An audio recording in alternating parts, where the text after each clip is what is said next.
Here's a quick podcast for all you true crime fans. The case of the missing Reeses. It was me at the store with my mouth. Motive? They're Reeses. What was I going to do? Stop myself? Tune in next time to see if I do it again. Spoiler, I will. Wow, that had everything. Reeses, suspense, Reeses. Everyone loves an unexpected plot twist, but your education shouldn't be one of them. And nobody understands that better than Southern New Hampshire University. SNHU's online degree programs provide the flexibility you need, backed by support you can count on. With over 200 affordable options in psychology, criminal justice, business, and more, SNHU is built to fit your life and your budget. Visit snhu.edu/lastpodcast to learn more. That's snhu.edu/lastpodcast. There's no place to escape to. This is the last podcast. On the left. That's when the cannibalism started. What was that?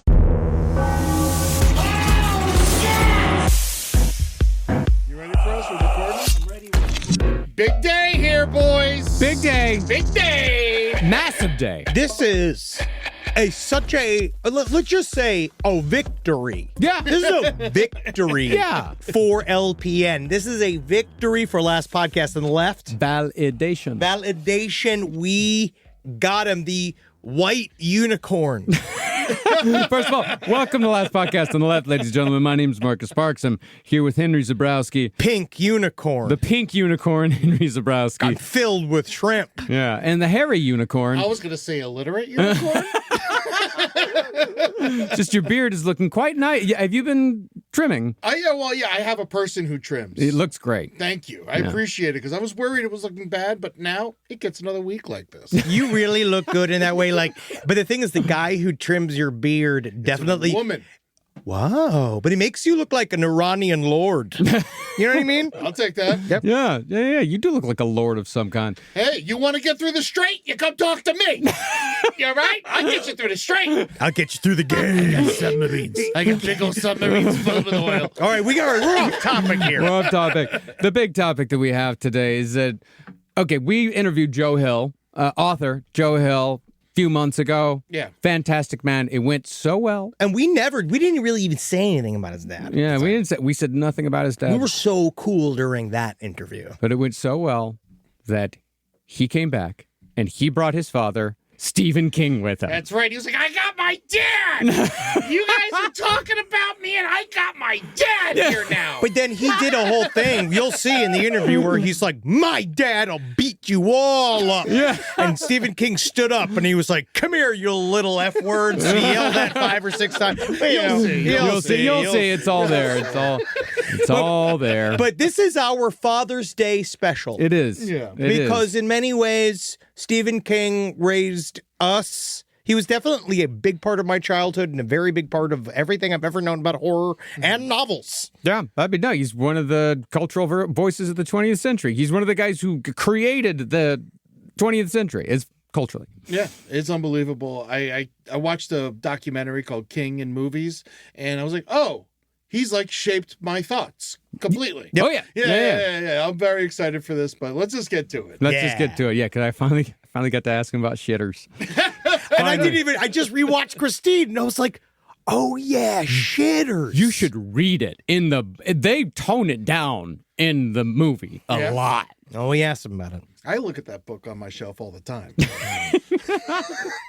Let's get to it. Live from your grave. How are you guys? We're doing fantastic. How are y'all doing today? I'm good. First question out the gate, doing well. Wow, we are rushing this. I just want to say, I hate to disappoint because honestly, our dads really wanted to meet you guys too. Mm-hmm. And one of the hardest things is that I noticed that when I was bringing them over here, the urn was really loose. Yeah. And so I didn't want to spread them all over the stuff. I didn't want to spread them all over my car. Yeah, well, the urn was loose because when you weren't paying attention, I actually switched out my dad's ashes with your dad's ashes. And so now I got your dad in my house and my dad's at your house. How many ashes have you been presented with as a couple?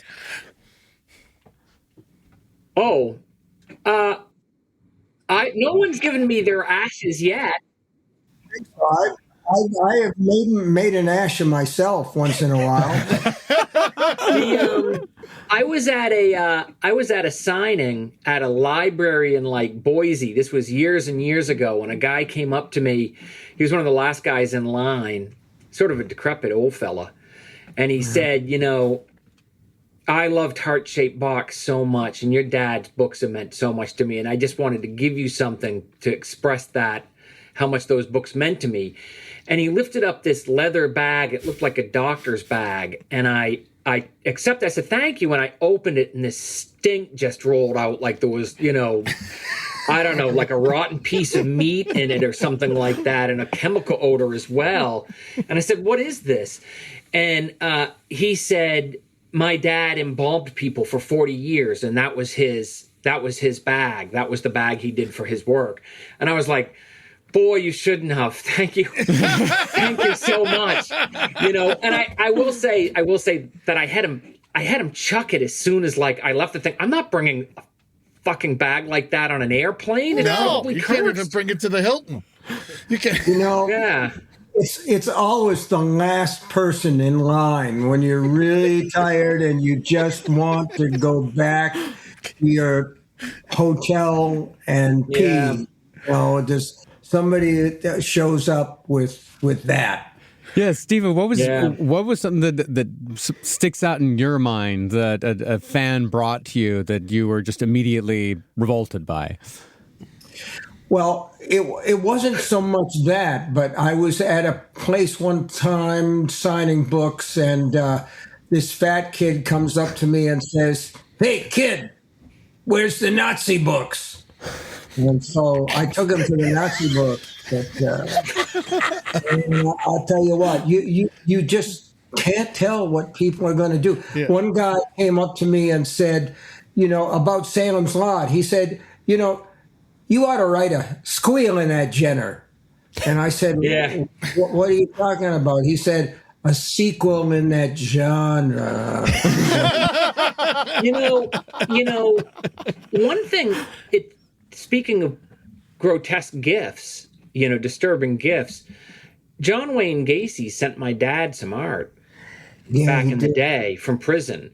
And actually, I found that so disturbing. That's in the first paragraph of Heart-Shaped Box. Yes. That kind of hung in my mind. Because the other thing is Gacy wasn't terrible. I mean, he was obviously terrible. Yeah. I can't underline enough how terrible he was. Well, he was a funny guy. He was a funny guy. We've already singled it out. You're screwed. That's got to be the clip to sell this episode. John Wayne Gacy was pretty good. But he did. A real mushroom. He was a fun guy. He could do passable like Disney characters and stuff. Well, he used to do paint by numbers. He used to go and get he would have a whole system of other serial killers, including one of the guys from the Chicago Rippers. And he also had the guy that killed everybody to avoid the earthquake in Southern California. The Herbert Mullen. Herbert Mullen. He had other serial killers working for him on an assembly line, painting these paintings for him. That's not true. Yes. It is. Is that true? Yes, because he literally was a job creator. He was an executive manager. He was a project runner. That's what he did. He was a project manager. So they had an art club in prison? It was kind of like a chain gang. Yeah. Like literally, he'd kind of force them to do stuff, and then they would bring in. There's a whole story about how John Wayne Gacy was sort of gamed by this young man that called him and pretended to be really into him. And so this young man started arriving to visit with John Wayne Gacy, and then the two of them would talk to the other serial killers like they were his little crew, like it was like his little brothers. So don't feel that honored about the art. Is it like that? It was like Hair Club for Men, but with art. Yes, yes. Do you find that in speaking of terms of collaboration, because you guys worked together, because if John Wayne Gacy can really run that type of collaboration, I'm sure you guys put some really good stuff together. Because In the Tall Grass was a great thing. How do you guys feel when you're together working? We've Go only ahead. done it twice. We've only done it twice. We wrote In the Tall Grass and we wrote Throttle, and I mean, I feel like the times I've written with Dad, you ever see in like the Warner Brothers cartoons when Wile E. Coyote climbs on an Acme rocket and lights the fuse and then suddenly it takes off under him? Yeah. That's what it's like writing with my dad. I feel like I'm just kind of hanging on for dear life, I'd sort of like sweat and pull my hair out over like 3 pages or something, and then I'd email it to him, and like 45 minutes later he'd be like, "It was great. Here's 5 more pages." Jesus Christ. I wrote 5 and keep it up. Well, there was a time when I was chemically assisted by some of those things in the books with Peter Straub in the early days, but those days are behind me now. Yeah, now it's just Cialis, a lot of Snapple. That's what I do. I crush up my Cialis right into. And I just do it. I do it line by line each day just to get me going to do podcasting. Yeah, and under the lid of those Snapples, they got funny little things you can just slide right into the book. If you wanted to. Say so, man. If you say so. We had a pretty good movie made out of In the Tall Grass. Oh, It was great. It's I so loved good. Yeah, that was pretty cool. And for a while, Sylvester Stallone was talking about doing Throttle behind the scenes. As a guy who grew up in the, me and Dad went to go see all those Rocky films and everything together, and wow, what a blast that would have been, but it didn't happen. I just want to say right now, Sylvester Stallone as the gunslinger. Can it just let's just do it. Make it Expendables. I don't think that would really work in his age. Chuck Norris could have done it. Chuck Norris could have just wiped that shit out entirely. No guns at all. He could have just used his hands. I always saw Daniel Day. Daniel Day-Lewis was my gunslinger in my mind. Who do you have a gunslinger that you wish besides? I loved Idris, but you got a gunslinger in your mind that you wish you could see walking around? Clint Eastwood back in the day. Yeah. Back in the day, it would have been great. I got the idea for those books in a large part because of those Sergio Leone westerns. I saw them in the theater because I'm old, and, and so they were just widescreen, man, and it was Eastwood was so quiet in those movies. He wouldn't say shit if he had a mouthful, so that was great. They didn't even give him a name. He was literally the man with no name. That's right. How did you respond, Joe? Are you as big of a fan of the Dark Tower as the rest of us? I'm sorry, Marcus. I'll get you your questions. I'm just sorry. I just started on Dark Tower, and it actually means the whole world to me. But you've seen a lot of fat guys that say this to you, Stephen. So I'm sorry. I'm sorry. I'm doing this at you. Well, I love those. I'm a big Stephen King fan. I love all those books, and the thing about the Gunslinger books is I always think of them as the Gunslinger books, not the Dark Tower books. Sure. And they're kind of like the unified theory of the Stephen King world, and because it picks up so many threads from all the other books, and it's almost like a nervous system running through the whole body of Dad's work. And they're just such great reads. They're just so much fun and such a terrific cast of characters. And it is a little bit, in some ways, it is a little bit surprising there haven't been there was the Idris film, but it didn't do very well. It's because it needs to be 25 hours long. I think It wasn't good either. I love the film too, but they talked for a while about Javier Bardem doing. That's sexy. That would have been great. Yeah, he's sexy. That would have been good. I think there is an attempt right now to try to make it 5 seasons, to try to do a TV thing, but I'm not sure how far along it's gotten. Have any of you guys seen Cape Fear, the new one, where Javier Bardem plays the bad guy? Not yet. I'm very excited for it, though. I am too. Is that great? It looks really cool. Javier Bardem's scary as hell, man.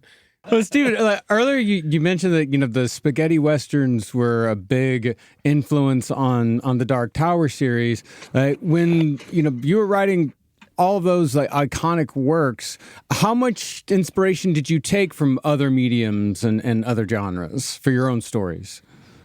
Well, I mean, I was a big fan of Western movies, period.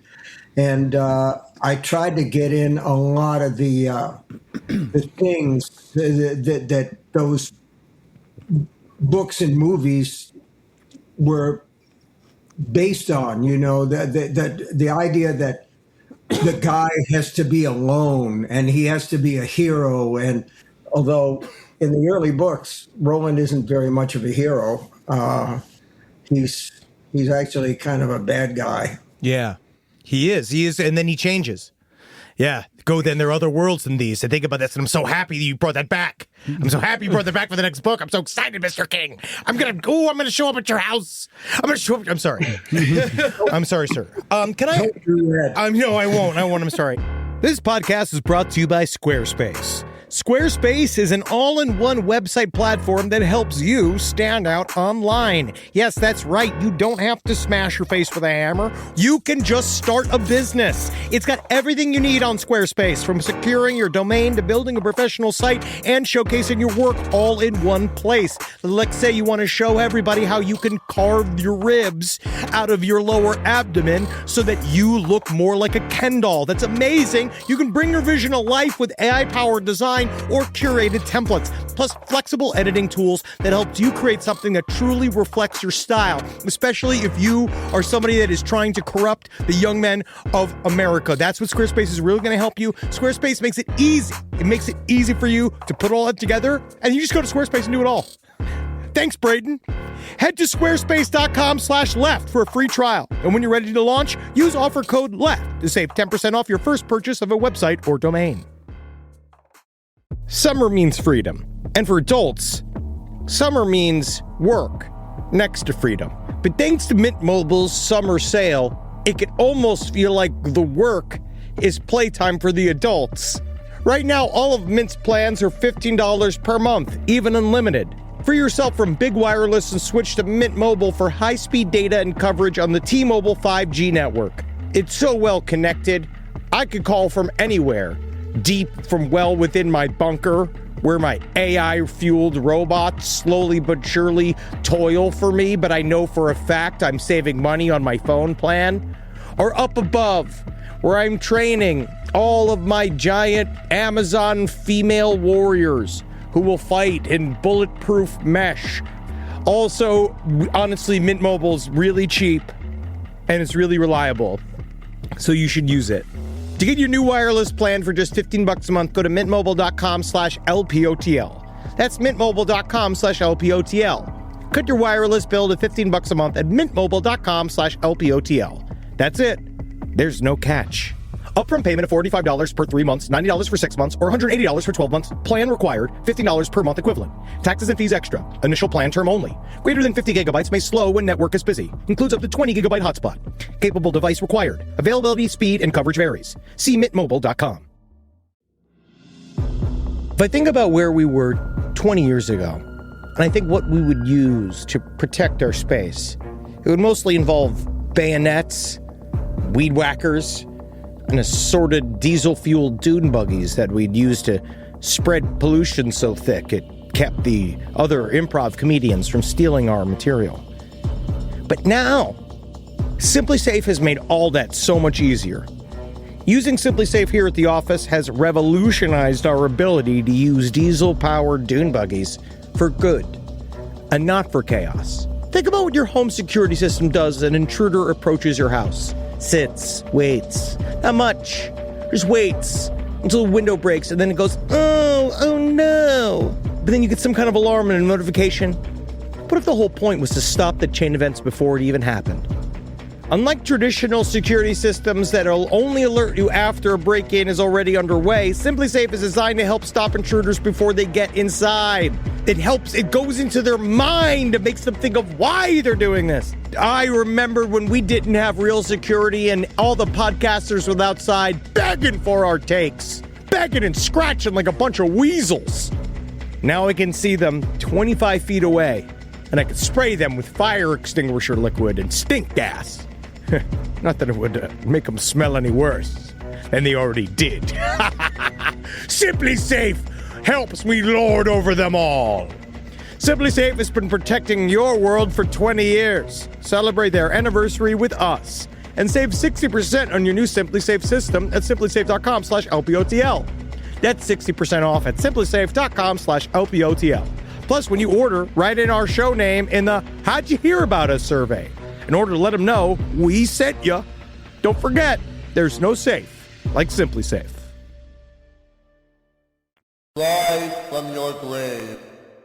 Joe, I've been watching a lot of interviews to prep for this between you and your dad, and I gotta say one thing. I'm so sorry. You know, it's I'm getting a taste for them. But Joe, my question is, you seem like your father seems so proud of you. What's that like? I'm sure there's a joke here somewhere, but I can't find it.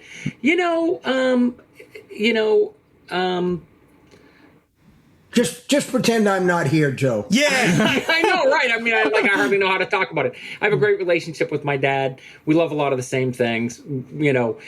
Owen and Dad and myself, my brother Owen is a wonderful writer. He wrote Sleeping Beauties with Dad, and Owen's last novel, The Curator, is an absolute, stunner. The first 2 pages of The Curator are better than anything I've written in my whole life. That's great. And the three of us have both a playlist and a message thread.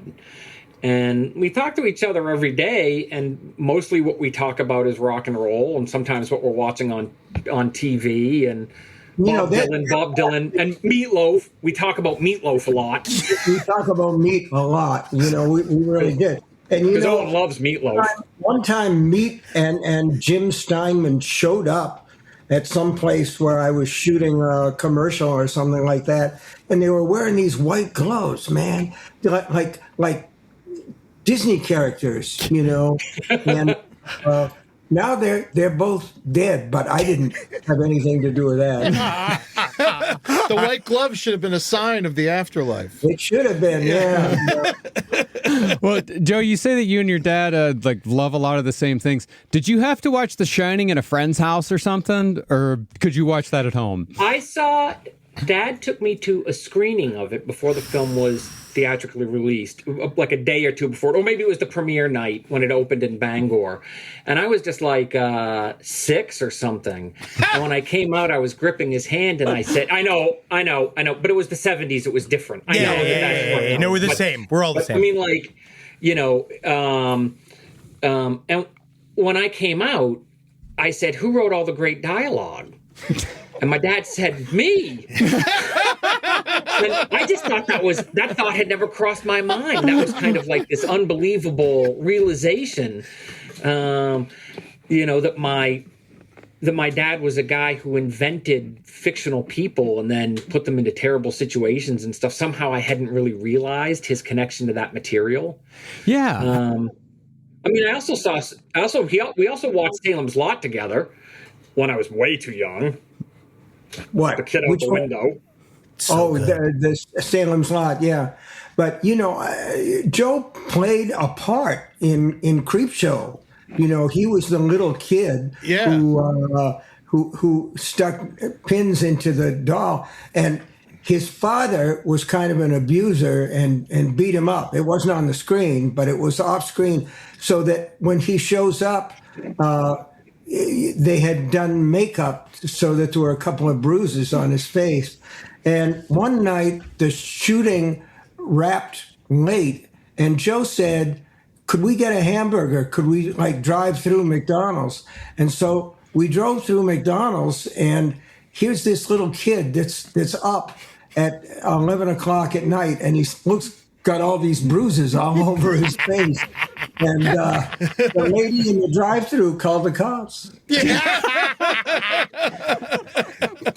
That's so funny because like that holds like is because of Creepshow. Is Father's Day a thing in your home? Like because of that, like is there a where's my cake? Like does that come from your own personal experience, Mr. King? Like is that did you not receive your cake? Well, yes, but I didn't get my cake, but nobody came out of the grave, and brought me the cake. So, that didn't happen. That was make-believe, okay, guys? I know. Make-believe. Yeah, I know. I thought you made documentaries. You're ruining my life, Mr. King. You're ruining my life. So you were also in Creepshow, The Lonesome Death of Jordy Verrill. Now, your performance in that, was that intentional or did you... Well, we won't even talk about that. Let's Right, stop. You were terrific. It's a terrific comic turn. I love that. Joe. Thank you. Yeah. When I watched that the first time as a little kid, I got teary. About it, yeah. because it was so sad what happened to Jody Verrill. Like, Or were you luck just come up. teary-eyed because you were a better actor than your father? A lot of times people will come up to me in autograph lines and say media shit. Yeah, great. Honestly, I just watched Sleepwalkers the other day, and as a comedian, your commitment to that awful joke as it bombed on screen over and over again. I love a comedian that really sticks by a bad joke. So I appreciate you, Mr. King. The mother and son relationship in Sleepwalkers, is that anything similar to what you experienced in real life? Oh yeah, it was just like my home life. Yeah. Did you, Mr. King, get with Tabitha to breed authors? Is the goal was for you guys to get together? Was this like a program that was like a King-based program to install authors? Let me just rephrase. I just want to remind you guys that I'm sitting here. Yeah, I just want to know. The question you just asked was, Steve, did you get together with your wife to breed? Like, I don't want to get wherever that question is going. It's already gone someplace I don't want to think of. Okay, it's science. We're talking about Southern fried chicken here. Yeah. But still, the thing is, my wife is a writer, and I met her in a poetry seminar. And so we come by it quite naturally. We're both writers, and she's as good as I am, or better in some ways. So she's like, what, 5, Joe? 5 books, 7 books? Yeah, I think 6. Everyone in the family takes the manuscript to her first. Yeah. And I'll tell you a story about my mom. My third novel, Nosferatu, had a really bleak ending. Dark, ugly ending, where, hopeless. And I'm like, and I'm not changing a word because I'm a fucking artist, man. I'm going to take the reader and just rub their face in the hopelessness and futility of life, and I was dead set, like I'm staying with it. And the first person I sent the book to was Mom. And she blasted through and she called me up, a week later, and she said, Joe, I finished the book and it's just so wonderful, but that ending really won't do. And I said, okay, Mom, I'll change it. So that's how long my artistic integrity held out. And the other thing about Mom, and I think it's given us, everyone in the family, sort of tough skin when it comes to reviews and stuff, is she writes all the bad reviews first. When Dad finished it, she said, the critics are going to say you left off 2 letters.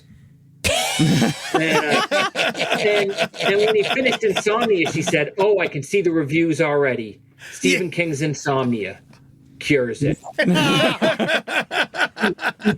She talked a lot about misery, too. She said the critics will say the whole review is written in that one word, misery. Misery. Well, I mean, was she the one who came up with the phrase? It sounds like it came up with the phrase "kill your darlings," because for me that is one of the best pieces of writing advice that you've given is that kill your darlings. It's so difficult. Is there like a darling that you have, like something that you felt was just so beautiful but just didn't quite fit, that was, that you had to kill, that sits out in your mind? Yeah, going back to Tabby again, I wrote a book. It was published last year called Never Flinch, and there were 3 main stories in it. There was a dog napping, which I finally got in another book, which is forthcoming. And there was a serial killer, and there was a dope thing. And Tabby came to me and said, this dope thing has all been done before. This is so fucking boring. So, I fought for it. But in the end, she was right. She usually is. I've seen that a few times too. I've seen Dad gnash his teeth for 48 hours because Mom said something didn't work. But then he always makes the changes. You've really always felt in the end that actually she was probably right, and that was the right direction to take stuff in. So there's been a 50-year collaboration of ideas there. Yeah, she changed the whole ending of Other Worlds Than These. In fact, there was a point where I thought to myself, I would really like her to write a chapbook about all the sub characters in that book. But she said, somehow you have to bring it back around to the kid that he was, because Jack Sawyer starts in The Talisman all those years ago. And what a great opening that first book had, too. The Talisman is on the beach outside the rotting inn. It's my favorite. It's one of my the first times I ever cried in a book was reading The Talisman. When I'm not it on your foot, right? Yeah. How do you feel like? Because you've said this, like you don't know what's going to happen. Like you guys are both kind of said similar things where you don't quite know what's going to happen to the characters you create when you start. They kind of go in a way, but when you write something like that, like in The Talisman, when you kill somebody beloved. Like, do you laugh? Like, do you laugh to yourself? Like, are you like, I got these fuckers? Or are you like, or are you sad? How twisted do you think I am? Sir, I think you might be. I don't laugh. Joe, do you think ahead? Do you know then characters are going to die, or does it? Sometimes I know I'm working towards a big scene. Sometimes I have like a set piece in my mind, and so I'm working towards that. A few characters died in the last one, King Sorrow. Yeah. And when one of them died, it took me by surprise. I didn't realize that was going to happen, and I felt a little bit shaken up by it. What's funny is when Ryan, my 22-year-old, read the book, he said, "Oh, I knew that character was going to be the first one to die. You really gave that one away way in advance." And I thought, I did? Because I had no clue. Yeah. Fascinating. How far along in the writing career did you get when it was like that? Or is it a thing that you have to have? Like the idea that you get to the point where the characters just live, where you create the characters and they just live in your brain. Is that just natural? Or is there a thing, is there a craft in that way that you learn? I know you guys went to school, but it's like, how do you guys get to that point where you could just be like, yeah, I don't know what the character's going to do. How do you write books? How write books? One of the things that, you talk about characters that died, a little boy died at the end of Cujo, in the novel. In the movie, Jesus, spoilers. I mean, Joe, the book is fucking 50 years old or almost. So go read Cujo. Anyway, the little boy dies at the end of the book, but in the movie, he lives, but he got licked by the rabid dog. So I think he died horribly of rabies after the fade out. But, the thing is, when children die or adults die in books, that's one thing. Don't let a dog die, I have heard more about that. I mean, Greg Stilson kicks a dog to death at the beginning of The Dead Zone. I've never heard the end of it. Yeah. Still, That's an automatic 1-star off your Goodreads rating. You killed. I killed a cat in a story called Jackknife, and I have eaten so much shit about it online. You know. My mother's dog, who I took in, Tootsie, she actually passed away yesterday out of complete, randomness. She was only 19 years old. So, why? Yeah, she could almost buy a beer. Why do they go so young?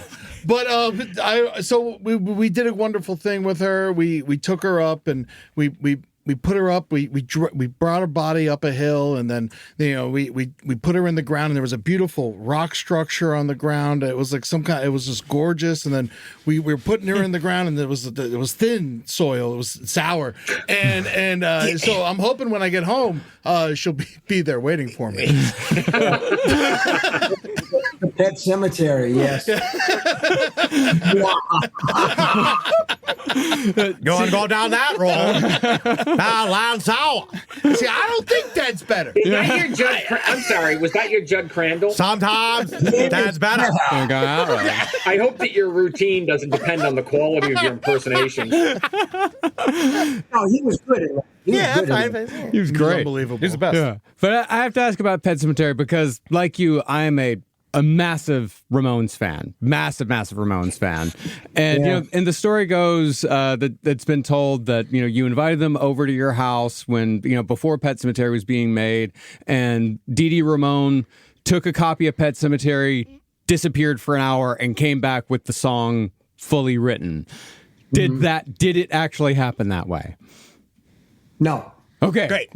How did it actually happen? Yeah, I love getting past a musician's stories. I said, would they write? My idea was that they would do the soundtrack for Pet Cemetery, and that didn't fly. But they did do that song. I don't want to be buried in a pet cemetery, and that was what you talk about. A great line, buried in a pet cemetery. There you go. I don't want to live my life again. That's such a sad little. But every lanky nerd boy knows that feeling. They're all just like, I don't want to go through junior high again. That's what it's about. You did get a whole album out of AC/DC. Yeah. Oh yeah. They did the whole soundtrack to Maximum Overdrive. I just saw that movie to prep for this. Do you remember directing any of that, Mr. King? Yeah, I remember too much of it. But the thing is, I didn't know.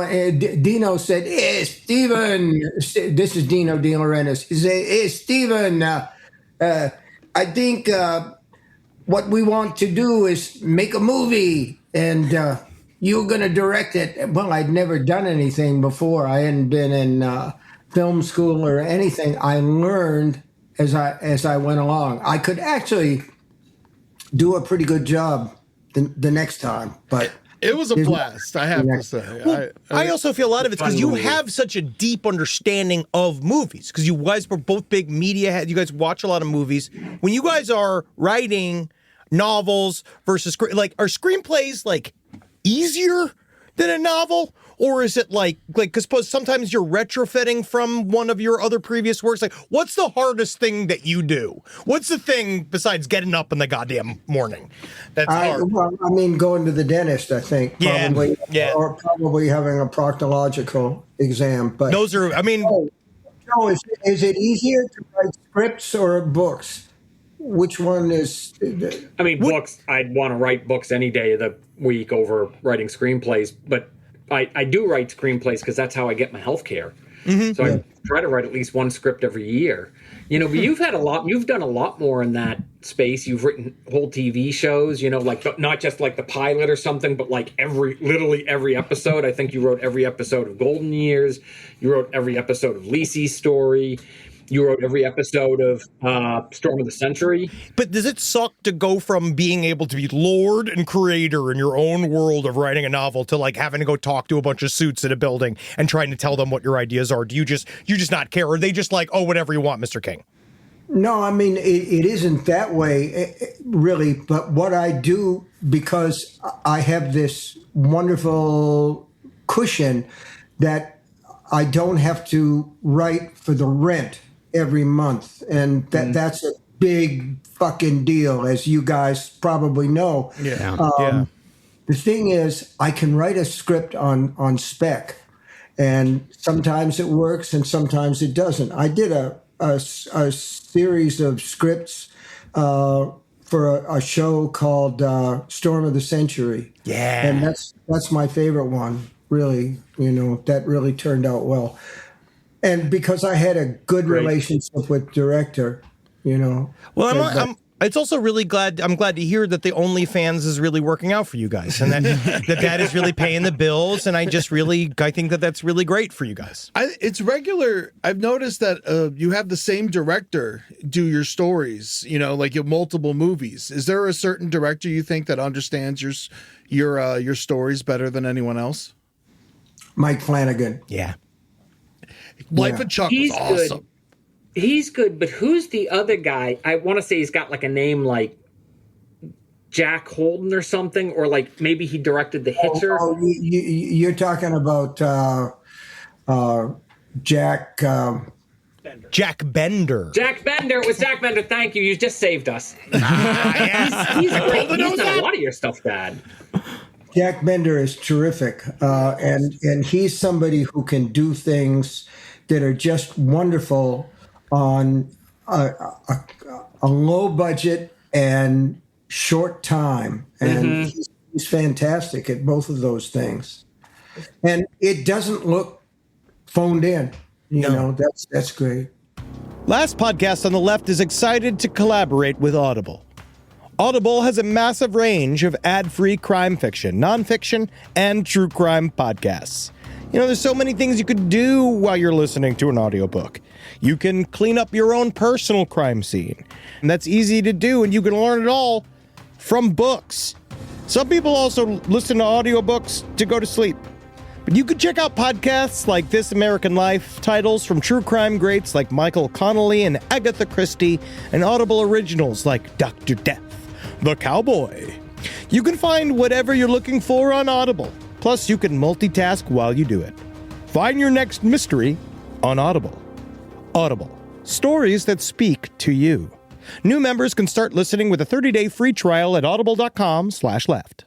Is there anything better than a summer evening outdoors?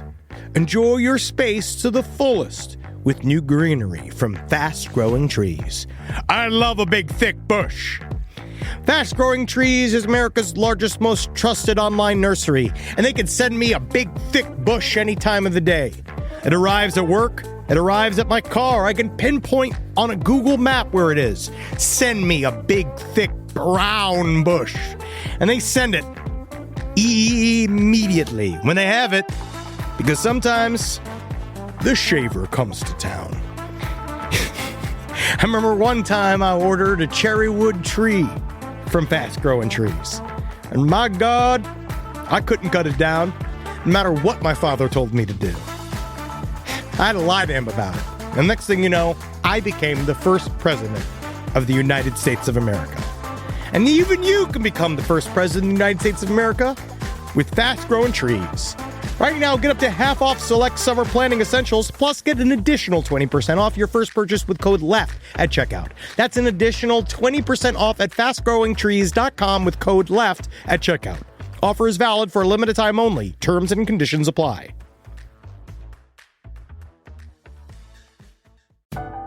This is a paid ad by BetterHelp. It's so important to remember with the busyness of the holidays, every holiday, Arbor Day, that day about the planet, President's Day. There's so many things to adapt to in this life, and it doesn't follow a perfect plan. God, ruins the whole weekend. But therapy with BetterHelp, the world's largest online therapy platform, it can be a space to pause, reevaluate, and adjust to any unexpected changes. With over 30,000 therapists worldwide, BetterHelp is one of the leading online therapy platforms, having served millions of people globally. BetterHelp makes it easier to fit therapy into your routine. You're in good hands, too. BetterHelp therapists have at least 3 years and 1 1,000 hours of hands-on experience, and hold all required education, training, and certifications. It's easy to do, and the help is better over there. You don't have to navigate life's changes alone. Sign up and get 10% off at betterhelp.com/lastpod. That's betterhelp.com/lastpod. Rise from your grave. Let's see. Like, speaking of things that you've written for the screen, like one of a massive influence on me was the TV miniseries for The Stand that came back in 1994. Like that, it blew my mind when I saw that when I was a kid. But with writing that and also writing the novel, which is also of course incredible. When COVID came around in 2020. Were you surprised by how people acted, or were you pretty much like, okay, this is what I expected to happen when a plague hits? Well, one thing that did happen is, this is horrible to say, but the book went through the roof again. Right? It's like that story. Like, other than that, Mrs. Lincoln, how did you like the play? Yeah. Well, I mean, we did a whole series in 2021 on the Black Plague, like the history of the Black Plague in Europe. And one of the things that really struck us was how similarly people acted back then, how they reacted to the Black Plague in medieval Europe as people reacted in 2020 to COVID. Like, do you think that people are basically the same always? In the days of the Black Plague, did they have like arrows in the supermarket so that people would only go one way? Yeah, that was a huge thing. It was a huge thing, and it was a lot of Zooms. Yeah, a lot of Zoom calls. Yeah. There's a Dutch researcher named Matthias Clausen who wrote one of the best nonfiction books about horror as a genre. It's called Why Horror Seduces. And he's really the sharpest, the sharpest tool in the shed when it comes to, talking about the genre. And he co-authored a now fairly famous paper that showed that horror fans dealt with COVID psychologically and emotionally better than people who don't enjoy horror. That if you consume a lot of horror films and read a lot of horror novels, that you absorb the emotional shock of the COVID years at a higher, at better. And like, to me, that makes sense because we've all read The Stand. And so we've already got our action plan for when Captain Trips hits. Yeah. Yeah. Have you guys seen Backrooms? We're on our way. We're on our way to see it. I got tickets to see it tonight. I'm very excited. I've seen plenty of the YouTube videos. We spoke to the boy himself. We spoke to Kane. I came this close to going to see Obsession last night, but Jillian's got a sore throat, and I didn't want to dump the kids on her when she wasn't feeling well, so I stayed home. Obsession is amazing because Obsession does a great, which is what I think you guys have just destroyed. You guys have this ability to do, which is take a simple idea, like a kind of like a flatter idea, and then explode it out. Like, Joe, I was just you guys have an idea. Like, there's a scene in Obsession where the girl smiles for about 20 seconds. It's so good. It's so good. She's so frightening. She makes she's so frightening. I mean, so it just seems like you still keep up on pretty much every horror movie that comes out still. There's so much good stuff out there right now, right? I mean, oh yeah. Yeah. There's so much Keith Rawson had that great novel Coffin Moon last year. Nat Cassidy had When the Wolf Comes Home. That was incredible. Widow's Bay is great. I loved that movie Weapons. Yes. And I feel thrilled by all this stuff, but also a little bit challenged and stressed out. Like, of course, I kind of got to step up my game to keep up with some of what's coming out now because there's just so much great stuff. Well, I honestly wonder if that's a question you even ask your dad, because think about that. Like, you have changed formats too, Mr. King. You also do like you write some crime, you write some drama, and you like obviously, Joe, you're in the same way. You go into fantasy, you go into sci-fi, you go into horror. One of my favorite stories you ever wrote, Joe, was the one where the guy's trapped on the cloud. Oh, Aloft, yeah. That shit scared the fucking shit out of me. Just because it's so, but it's so simple. Like, how do you take an idea that might be, like, as you say this, so it's like, an idea might not work out. I listened to your anecdote about the ladies' room story you were working on, Mr. King, where you talked about how you spent 90 pages, you never figured out what happened inside that fucking bathroom, right?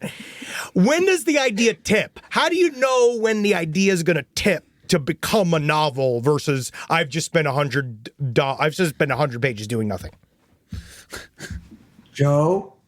I mean, I don't know. I mean, when I have a really great concept, I can usually write on that for a couple days. But if I don't have a great character after a couple days, there's got to be someone I give a shit about. You know, there's got to be a character who I want to spend a few weeks or a month or a couple years with. You know, someone who's got some stuff inside them that seems like it would be interesting to explore, and whose way of interacting with trouble seems interesting and a little bit different. You know, if I can latch into a good character, I feel like I'm off and running. Then I'm really excited to see where the story goes. When stories die on me, you know, usually there was a good concept there.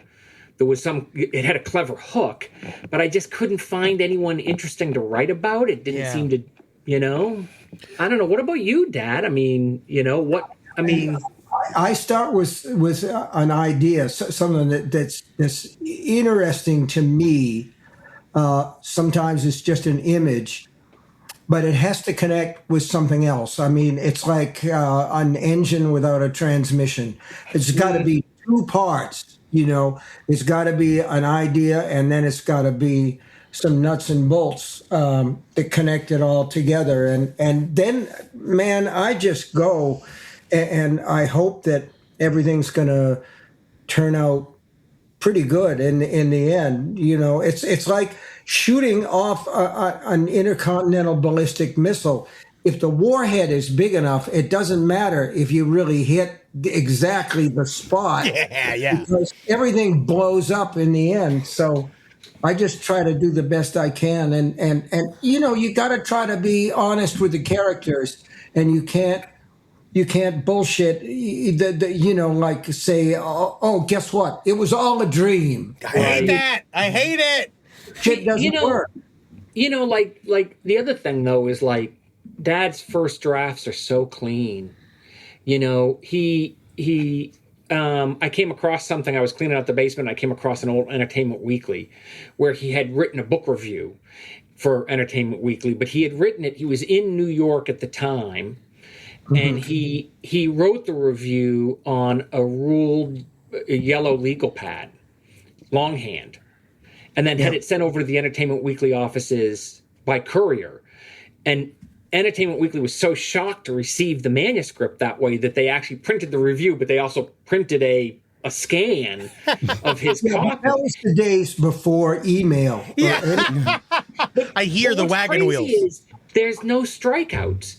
Every sentence is clean in first draft. There's no corrections or edits or anything. It was just this sort of perfect, you know, straight from your mind onto the page. And maybe none of my copy ever reads that way. None of my copy. Maybe he's a demon. Maybe he's a demon and he needs to be exorcised. I don't know, man, because that scares me. Hearing you say that, Joe, scares me. Yeah, I certainly need exercise. I could do that. Well, with something like that, like when you get back a manuscript or review or something like that with no strike throughs, you know, nobody is giving you any notes. Do you ever ask yourself, like, is this good because it's good, or is this good because I'm Stephen King? No. Yeah, I always think that, and you know what I always think is, I'm going to send this manuscript into the publisher, and they're going to call me up and say, Steve, this doesn't say anything. It's just blah, blah, glub, glub, blah, blah. You know, Have you ever had that feeling, Joe, that it's not good, that it's... No. No, I always figure I wrote it, so it must be pretty great. Every word delicious. Yeah, it's so nice to have that confidence. I love it too. I never doubt. I'm just like, everything I walk out of, I go, man, I was fantastic in there. I fucking nailed it. You know, one of the things that excites me is the audio version of Other Worlds Than These. Lewis, It's Patton Oswalt. Patton Oswalt is going to do the recording of that, and He's there's a a character in the book who's a stand-up comedian who is kidnapped into this other world. So I think that I can't wait to hear that. Are you guys both big? Are you stand-up guys? Do you guys watch stand-up? Are you into stand-up? Like, or do you go to comedy clubs? Not really. I had some of the, sounds so old-fashioned. I have some comedy records. Oh wow, yeah. With those in the house. Yeah. On the I love my Milton Berle. I was listening to my old. That's some of my favorite. Burns and Allen. I am old enough to remember "Hello, Mother." Hello, Father. Yeah. Yeah. But I like comedy. Particularly, I like lame jokes. I like jokes that make you go, "Oh shit." It's interesting to think that stand-up comedians are also writers. That they're, that they spend time writing and they're building up material, and that it is the same process as, writing an essay or a short story or a piece of fiction. My dick is so small and does not work. Heads in a basket my dick was is hilarious. so small. Yeah. By the way, basket full of heads was hilarious. Basket full of heads, yeah. Yeah, I had such a good time with that. And now, do you talk to your dad about referencing Shawshank and Derry and stuff like that, or does it all live in the same world, or is that just you throwing an homage in there? Someone asked me about that online, and I said I just thought it was like, Dad and me go in the backyard to throw the ball around. Mm-hmm. Not that we ever really did that, because I'm not much of a baseball player. I like to watch it. Owen was the one. Owen's little league team went all the way to the playoffs. Yeah. There's other balls, you could throw the ball around, but we played games and we did a whole bunch of shit. We did frisbee. I guess we throw the frisbee around. So it's like that. So it's just. I mean, we did have one thing when he was working on Dr. Sleep and I was working on Nosferatu. At some point, we both realized we were writing books about vampires that steal energy from people, steal their souls. Basically, his antagonist and my antagonist operated along the same lines. And when you realize something like that is happening, there are two things you can do. You can either run from it and try to obscure the similarity, or you can run towards it and kind of embrace it. And I just think it's just better to embrace it. So he stuck my bad guy in Dr. Sleep. He stuck Charlie Manx in Dr. Sleep, and I stuck the True Knot in Nosferatu. Yeah, which it just seemed like sort of a way to, acknowledge in passing that there was a similarity there.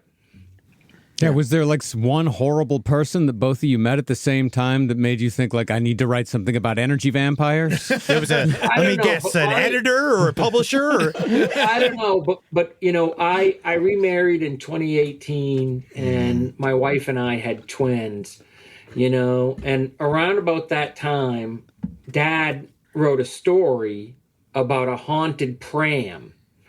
And I wrote a story about a haunted pram. I wrote one called The Pram. And what was the one you wrote? Rattlesnakes, was it called? Yeah. And neither of us knew what the other one was doing. And then we found out. And I remember saying to Jillian, what are the odds that we'd both write, that the two of us would both write stories about, haunted baby strollers at the same time? And she's pushing the baby stroller back and forth with one hand to keep the twins asleep. And she's like, What inspires you? I can't imagine. Where do you guys come up with this Where stuff? does it come from?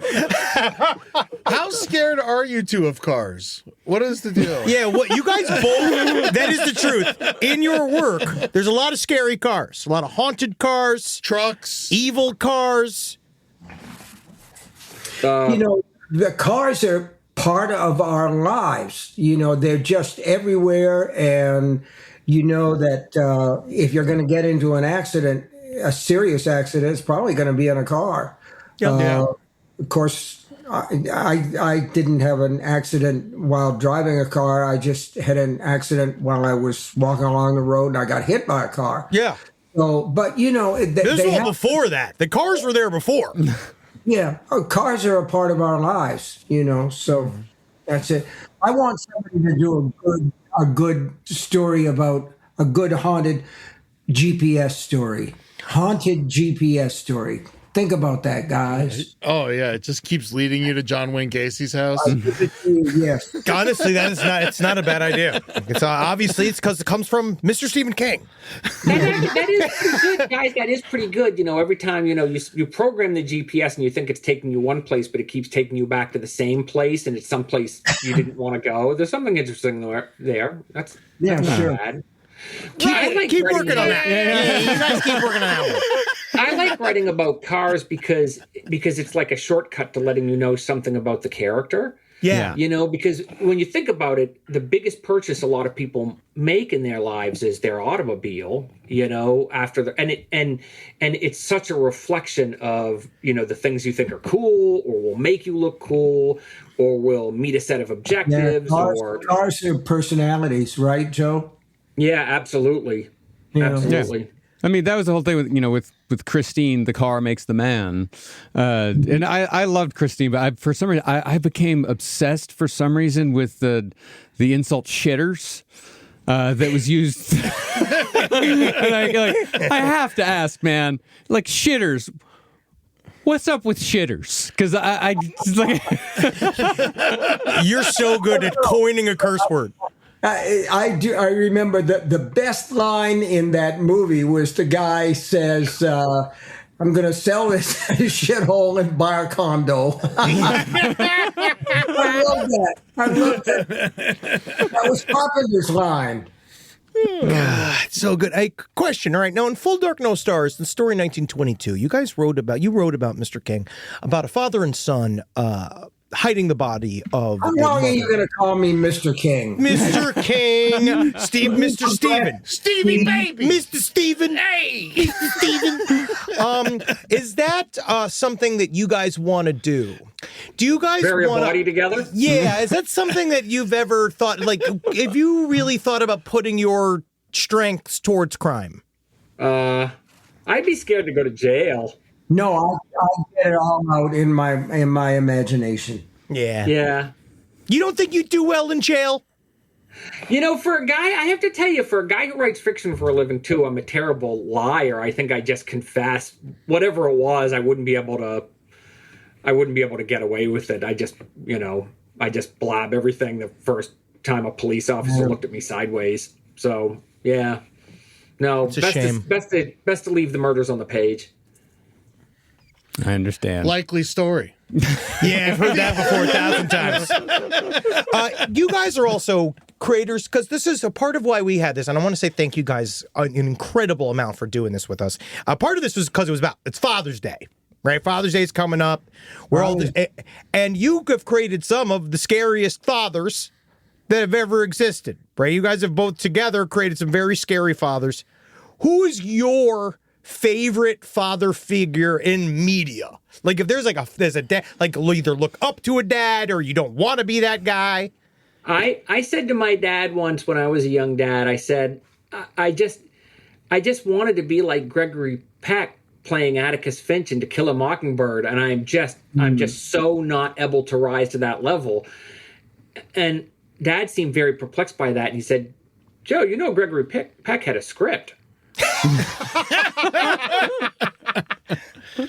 Did you tell scary stories to your children? Yeah, I did. I did, but I told them funny stories too, because Mostly funny. fun to go to bed with, a scary thought in mind. I mean, funny story would be, Goldilocks and the Three Bears, but at the end, Goldilocks doesn't get away. She's eaten by the bears. That is funny. That would be very funny to me. Would you never threaten him with like Pennywise? You'd be like, I made up Pennywise. Like Pennywise is right here. I got Pennywise, like, Henry's dad used to say, like, I got Santa Claus's number. Did you ever say, I got Pennywise's number, I can call him? I'll call Pennywise. No, I mean, Pennywise now is out there. He's not in my head anymore. So, I'm fine, kind of like, fuck you, Well, and actually, he did used to say when I was little, he would sometimes say, if we were just being crazy and, the house was in chaos and stuff, he'd say, hey, don't make me go put my ass kicking boots on. yeah. And I remember looking in the closet to try to find them. I remember looking at shoes and boots and, sort of speculating about which were the ass kicking pair. He never did put them on. Joe would come after me. I'm very ticklish, and he would go, cellar dweller. Oh, God, I remember. I hated that. My dad used to go, when he was like, wanted to do this bit, he would do this bit as a family where he'd go, you know what happens when I take my belt off? And the whole family goes, your pants fall down. And it was like a funny take every time, but it was a subtle threat. My father, the first horror movie I ever saw was Silver Bullet. And my father used to torture me. He had this like furry hand, and he'd grab my baseball bat and hit my window in the middle of the night with it and scare the shit out of me. So thanks. Yeah. Oh, that's wonderful. So we got time for one more question, and this one it's a little large, but it's kind of a question that I've been asking myself a lot lately. Like, Stephen, you're one of the most prolific and influential cultural voices of the 20th century, but, I'm not the only one that's noticed that American culture, we keep dipping back into the 20th century for our stories, for our music, for our movies. Like, do you think that, as one of those voices, do you think over the last 20, 25 years that American culture has become sort of stuck? And if it has, how do we get unstuck?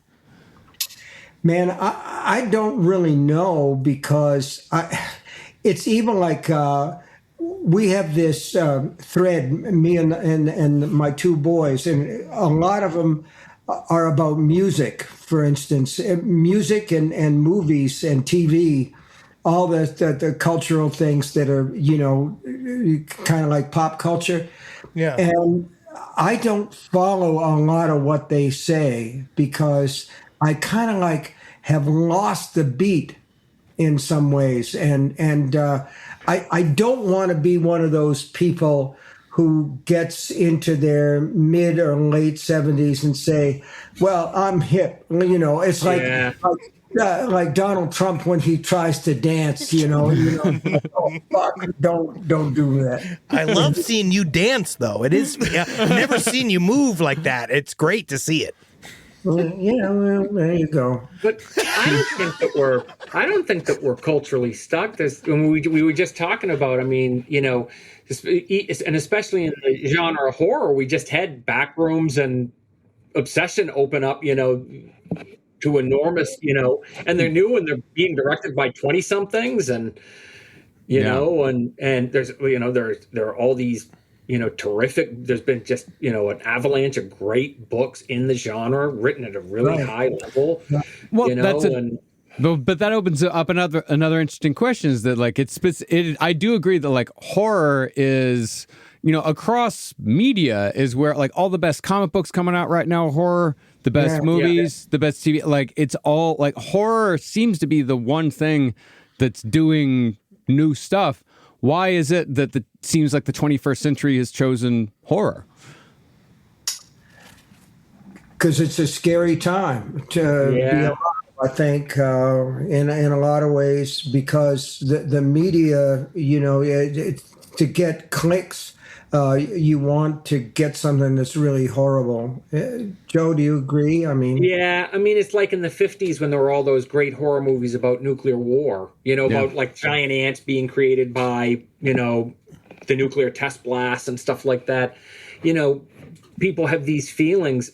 I mean, maybe it's cathartic to go scream in the dark, especially when the times are really stressful and, you can go to a movie and sort of let it out. Yeah, and audiences go to 2 movies. This is the great thing about movies when they really work. Somebody screamed behind me in back rooms last night. That was really good, and it brings you together. You can laugh together like in a comedy. You remember Three Amigos, Joe? How much fun we had at that. Yeah, you remember Martin Short's on the exercise machine from hell. And Inigo Montoya. It's time for you to die. What is that movie? Princess Bride, which was so great. I mean, the thing about the horror film, going to a horror film is we're so politically divided these days. But when we're in the dark and there's a really good scare, nothing brings everyone together like that because we're all frightened together at the same time. That's powerful. True. Yeah. Also, I'll say you guys, you said something, Joe, about your dad's work, and I'll say it about yours too, where you tell about how people saying, "Oh, the work's so frightening," and you said something along the lines of like, "My dad's work's about bravery.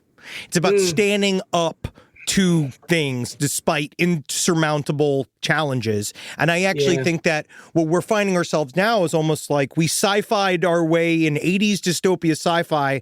We sort of sci-fi'd our way into this reality. And now it's up to sort of like us to create the next version of the future, which we need a hero, and we need the works of you guys, because you're making heroes and putting them into the world. When you write what you do put heroes in the world.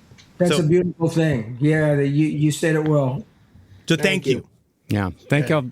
Hey, thank y'all so much for joining us today. This has been a true honor and just a lot of fun. And thanks for letting me talk about shitters for a second. Yeah. And remember, next time you see me, none of that Mr. King shit. I'm Steve. Yeah, Steve. Right, Steve. You got it, Steve. Steve. You got it, Steve. Rise from your grave. And how wonderful was that? Oh, man. I hope it was okay. I hope so. I still am scared. Yeah. Should we do a boner check? No, I mean, there's at least I'll say. Well, if you're watching this on Netflix, you can obviously see we're all wearing different clothes. Yeah. You're right. It is a different day, but he deserved an outro. I came. Yes. I'd already come. It was right after I jerked off real hard my card in the parking lot, just thinking about how I got to look at him. Yeah. You hear that, Steve? Henry came. I'm looking at you when I go. Oh, man. Oh, wow. Can't believe we got him to do the obsession face. Well, actually, we didn't even have to get him to do the obsession face. He volunteered. He wanted to. He wanted to so bad. I'm angry I didn't see it at the time, because I would have loved to have talked with him about obsession. And honestly, he did a great obsession face. He really did. Patreon.com/Last Podcast on the Left is where you can go to support us monetarily and get ad-free episodes. If you want to watch Last Podcast on the Left, if you want to see that obsession face that Stephen King made, you can go watch us on Netflix.com. Is that how it goes? You know what? Sure. I think most people watch it on TVs. I don't know why. I don't know why I felt compelled to put the .com in there. I think if you're sitting at your computer, you would have to write it that way. You would have to write it that way. Yeah, if you're at the bus station, you're on your phone. Yeah. Well, even your phone has an app. Yeah. And don't forget to follow us on all of the socials at LP on the Left, TikTok and Instagram. That's where you can find us. And all the live shows we got coming up. We got Grand Rapids coming up. We got Tulsa and Oklahoma City coming up. Those are on our website, lastpodcastontheleft.com. The JK Ultra Tour is winding up. Yeah. And we're working on like a live stream situation for one of those, right? For Tulsa. Yeah. So we can say that it will be live streamed. We are working on it, and we don't know how. Yep. Yeah. We're saying right now it's in the works, but we don't have any general information. And our manager told us to run with that. Yeah. All right. Yeah. But if you are in that area, come see the show live. Come actually check it out in person. If you have to see it on the live stream, that's great. But if you can see it live, make the drive. Make the drive from New Mexico. Make the drive from the Panhandle. Make the drive from anywhere. Seriously, get out. Get out of there. Get out of the Dust Bowl. Leave the farmers' daughters alone. Let them have a break. Yeah. Come to the big city, Tulsa. It's hot. Your air conditioner is in your car. Get in your car where it's cold and come to our show. I bet you'll find food closer to where the place is in Tulsa than you will wherever you live. Tulsa's got food. Tulsa's got a lot of Tulsa's food. got all kinds of food. You want to go to Best Buy? Tulsa's got it. Yeah. You And need any inoculations? Walgreens? Yeah. And if you drive to Tulsa, you can take I-40. You can stop at the largest cross in the Western Hemisphere. Yes. They have a fantastic statue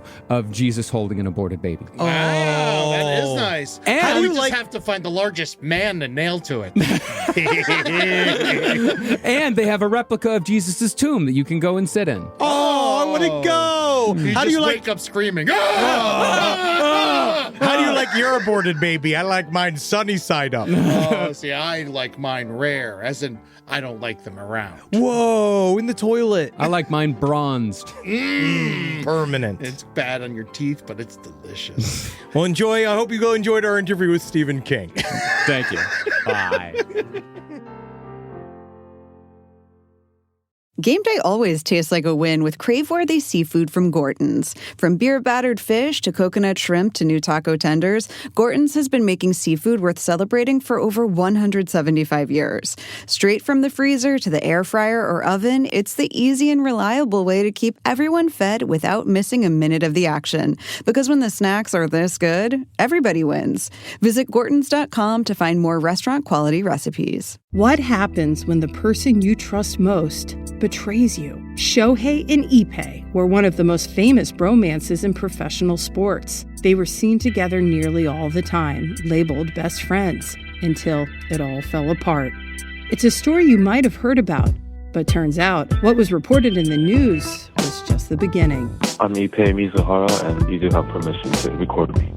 Listen to 30 for 30 podcast to hear the betrayal of Shohei Ohtani.